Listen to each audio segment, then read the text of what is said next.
Welcome back to Rob Schmidt Tonight. California making it as clear as possible they hate businesses.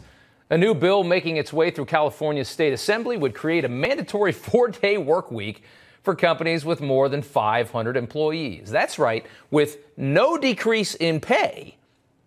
Companies must only expect 4 days and 32 hours as a full work week. So if you make $75,000 a year right now, they're just going to take off. You're going to get 52 extra days a year off next year is the plan. That'll really help keep businesses around, which, by the way, have been leaving in droves to Texas and Nevada and everywhere else. One of the bill's authors says the idea came in part due to the COVID-19 pandemic, when people realized they want a better quality of life, they want to work less.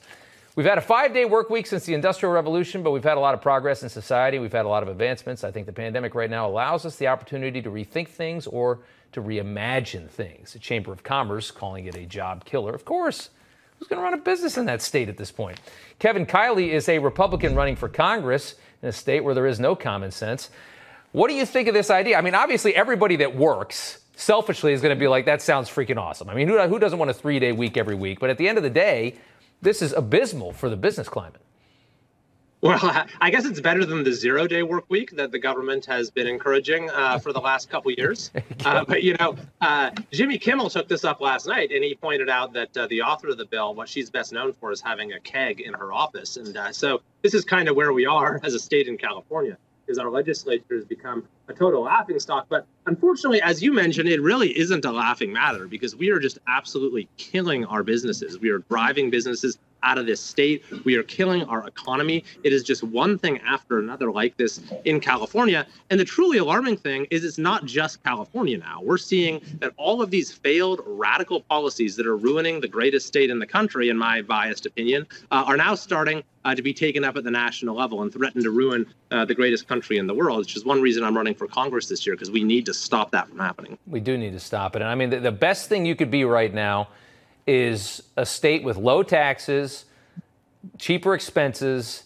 and less regulation that has any kind of decent weather that's near California. I mean, if you're Arizona, if you're Texas, if you're Nevada, I mean, it's just, they're making it so easy. They're just saying, just come over here. Just come over here. Bring your people with you. You'll have a mansion for the cost of an apartment. You'll live better. Your business will be much more profitable, especially if you sell things nationwide. It is something else. Another sign of the demise of this once glorious red state, as it was back in the 80s and the 70s.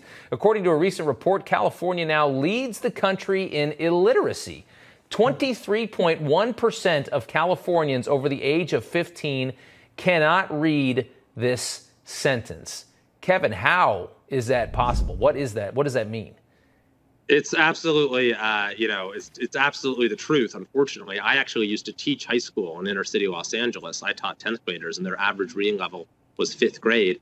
We just got new test results actually showing that statewide, our 8th graders are testing at the level of 5th graders, and that has all gotten so much worse because California had the longest school shutdown of any state in the country. And by the way, both the underperformance prior to COVID-19 and the horrific shutdown during COVID-19 have the same cause, which is the utter dominance of special interests. That is, the teachers' unions in this state, whose policies are not at all concerned with what is best for kids. And so you get them spending incredible amounts of money, installing people like Gavin Newsom in office. And the result, as you just pointed out, is higher illiteracy rates than the rest of the country. And finally, you have another bill working its way through your state's legislature. It's your bill, as a matter of fact, after a horrific event where a man shot and killed his 3 daughters and their chaperone at a church in Sacramento before he turned the weapon on himself. You proposed a bill that would repeal California's sanctuary state status. Why? Well, because we've seen many tragedies like this now, which were utterly predictable. The sanctuary state bill, they passed this right after President Trump was elected. It was supposed to be some sort of stick in his eye, but it was a law that was specifically designed to benefit just criminals, those who are both in the country illegally and have committed criminal offenses. And this recent tragedy is a perfect example of this. This is a man, a deranged individual, murdered his own 3 children and their chaperone, but we had him just the week before. He was in custody. He was in police custody for assaulting a police officer, and ICE asked when he was going to be released. But the sheriff's office said, we can't tell you because of this sanctuary state law. it outlaws communication between the immigration authorities and law enforcement. And so I have introduced this bill to repeal the sanctuary state entirely, because if this sort of tragedy right on the doorstep of our capital doesn't cause our politicians to wake up, then I don't know what will. Nothing will, I think, is the answer. They can ignore this story 1,000 times over in the name of some kind of fake equity that they think they're creating. That's what's so wrong with politics these days. California congressional candidate Kevin Kiley, thank you so much for coming on. Good to see you. You bet. Thanks for having me.